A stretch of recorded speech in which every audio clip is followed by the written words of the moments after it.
Wanita dikunci di bak mandi. Lalu, tingkat kehangatan air naik. Ia teriak kesakitan. Terus minta tolong. Suster beritahu dia, masih ada 20 menit lagi. Waktu sudah tiba. Ia dibawa keluar. 5 menit didinginkan. Wanita itu sedikit sesak nafas. Suster beritahu, Anda sembuh. Bisa keluar rumah sakit. Ini rumah sakit jiwa. Tapi cara mereka perlakukan pasien sangat seram. Buat 2 lubang di atas kepala pasien. Melubanginya. Atau, menusuk matanya dengan pemecah es. Tusuk ke dalam. Menumbuk. Saat operasi, pasien sakit tenang. Demensia. Orang luar lihat. Tidak gila. Sembuh.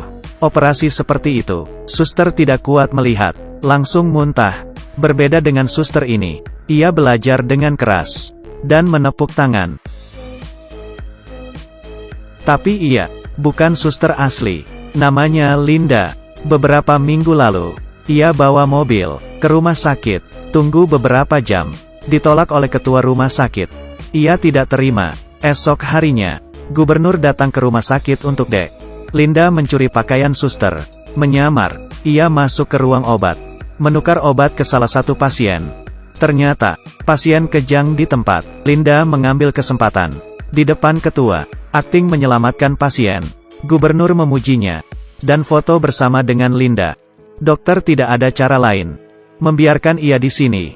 Tapi Linda tahu, saat gubernur pergi, ia pasti akan diusir. Ia menemukan pasien yang depresi. Mempengaruhinya. Beritahu dia, di ruangan dokter, ada pisau. Lalu, bawa pasien ke ruangan. Dengan cepat, tubuhnya ditemukan. Dokter kaget, cemas. Saat itu, Linda beraksi. Ia beritahu dokter, kamu pergi ke gubernur. Aku akan beresin ini. Akhirnya, tubuhnya dibakar. Linda berhasil ditempatkan di rumah sakit. Tentu, tujuannya di sini bukan untuk kerja. Tapi, ia ada rahasia yang tidak boleh orang tahu. Seminggu lalu, 4 pendeta terbunuh di rumah. Dengan tragis. Saat ditangkap, rakyat memintanya untuk tanggung jawab. Berdasarkan aturan hukum, pembunuh harus masuk ke rumah sakit, mengkonfirmasi gangguan mental, baru bisa dihukum. Dan Linda adalah kakak perempuan pembunuh itu. Ia akan lakukan apapun, masuk ke rumah sakit, untuk menyelamatkan adiknya. Tapi situasinya buruk. Setelah adiknya dikurung, selalu dijaga, bahkan mandi pun, tangannya diikat. Paling parah, saat itu, ada juga saksi mata. Kesaksiannya bisa merugikan adiknya. Demi melindungi adiknya, Linda mencari orang itu. Ia sengaja mendekatinya, agar akrab, lalu membawanya ke hotel, memasukkan obat ke teh. Saat diminum, orang itu pingsan. Lalu, Linda ambil palu dan pemecah es ke arah orang itu. Pria itu terikat di ranjang.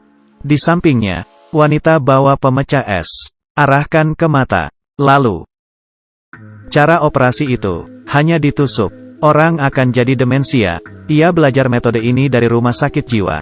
Sekarang, saksi diam. Mari kita pergi, kita tidak bisa tanya dia apapun. Setelah mengurus saksi, selanjutnya dokter. Selama dokter memberikan keterangan bukti gangguan mental, adiknya bisa bebas dari hukuman. Linda beritahu adik, pura-pura sakit jiwa. Ternyata, karena sangat mirip, menimbulkan kecurigaan dokter.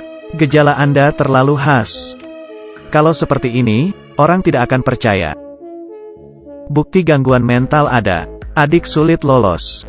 Gimana menyelesaikan dokter? Linda mulai berpikir. Hari itu, ia tahu rahasia dokter. Beberapa tahun lalu, ia menerima komisi dari wanita kaya, mengobati gangguan bipolar putranya. Tapi, terjadi masalah. Generasi kedua ambil kesempatan, memasukkan obat ke dalam air. Diminum. Keduanya gila bersama. Saat sadar, generasi kedua jadi cacat. Tangan kakinya tidak ada. Dokter menyamar dan kabur. Wanita kaya demi balas dendam menyewa seorang pembunuh. Menemukan dokter. Orang itu kebetulan tetangga Linda. Dengan berita ini, Linda punya rencana. Beritahu berita ini ke dokter. Memberitahu pembunuh. Saya tahu lokasi dokter. Ikut saya. Malam itu, ia masuk ke rumah sakit. Dokter bersiap memukulnya dengan batu bata. Saat ia sadar dirinya dikurung di bak. Saya di mana? Tingkat kepanasan air bertambah. Ia direbus melepuh. Tidak mudah ia kabur. Bertemu dengan penjaga rumah sakit. Terlihat menyeramkan. Ia pun ditembak. Pembunuh mati. Linda memasukkannya ke perapian. Dan dibakar. Sekarang, dokter diseret ke dalam air. Agar tidak terekspos. Ia hanya bisa ikuti Linda. Mengeluarkan bukti gangguan mental adiknya. Hari itu, acara musim semi di rumah sakit. Semua dokter dan pasien hadir. Linda cari adiknya. Minta untuk berakting gila di acara. Dari situ, semuanya bisa percaya kamu gila. Dan bisa bebas hukuman. Tapi, ternyata, Linda tidak tahu. Ia ada rencana. Dengan suster yang merawatnya. Keduanya siap kabur. Di acara, adik bawa pisau. Membunuh penjaga rumah sakit. Suster mengeluarkan senjata. Minta semuanya hadap tembok. Di saat itu, mereka kabur. Ke tempat gudang. Bermalam hari di sana. Polisi datang ke sana. Suster tertembak. Adik juga ditangkap. Masalah ini membuat kemarahan publik. Demi memilih suara, gubernur memutuskan, tidak peduli adiknya gila atau tidak, ia tetap harus dihukum mati. Untuk keamanan rakyat, adiknya akan dihukum mati. Disetrum. Pria itu diborgol, dikepung, diikat di kursi. Ia akan dihukum mati. Saat akan dihukum, di luar banyak orang. Pria itu ketakutan. Dengan cepat, semuanya sudah siap. Gubernur tidak sabar. Menarik listrik. Saat itu, tegangan listrik nyala. Tubuh pria bergetar. Tapi belum mati. Hanya kesakitan. Dengan cepat, ada asap di tubuhnya. Mulai terbakar. Rakyat satu demi satu pergi. Tidak sanggup melihatnya. Listrik dimatikan. Pria yang disetrum sudah mati. Dan kursi selanjutnya adalah adiknya Linda. Dengan berita itu, Linda sedih. Tidak sanggup lihat adiknya kesakitan. Mencari gubernur. Berharap beri adiknya yang baik. Tapi gubernur menolak. Demi pemilihan, ia akan menyetrum adiknya. Tak berdaya, Linda cari suster. Meminta obat tenang. Agar ia bebas dari kematian. Berlutut dan mengirimnya. Agar mati tanpa hukuman. Tidak terpikirkan. Baru sadar. Di dalam rumah sakit, seorang pasien dengan skizofrenia jadi gila. Ia menyamar jadi seorang dokter. Bilang, adik adalah pasien pentingnya. Harus bawa dia pergi. Perawat ingin menghentikannya. Tapi ditembak. Ia tidak ada pilihan. Ia bawa pasien ke penjara. Melepaskan adiknya. Dia siapa? Saya seorang dokter, idiot. Penampilan seperti ini. Perawat ketakutan. Tapi adik tidak takut. Jadi kamu gila. Sebelum pergi, adik tanya, mana kakak saya? Kenapa pasien gila ini yang menyelamatkan saya? Perawat ditodong pistol. Hampir gila.